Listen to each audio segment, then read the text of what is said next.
আমরা কি করি, 5 স্টার দখল করতেছি আর জামাত ইউনিভার্সিটি দখল করতেছি।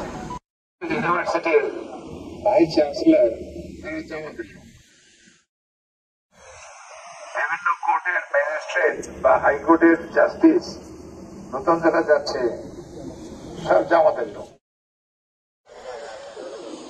আমি কিন্তু জামাতের বদনাম করতেছি না, আমি দুইটা জিনিস তফাৎ দেখাইতেছি যে আজকে আমাদের অন্তত পরিবর্তিত কাজ দেখেন, আমরা কি করি, 5 স্টার দখল করতেছি, আমরা লঞ্চ ঘাট দখল করতেছি, ফেরি ঘাট দখল করতেছি আর জামাত ইউনিভার্সিটি দখল করতেছি। তফাৎ দেখছেন? খালি নেতা হইলেই হবে না, নেতার কোয়ালিটি থাকতে হবে। যদি নেতা মনে করে যে চাঁদাবাজি করাই তার কাজ, দখলবাজি করাই তার কাজ, তাহলে আমাদের নেতৃত্ব তৈরি করবে।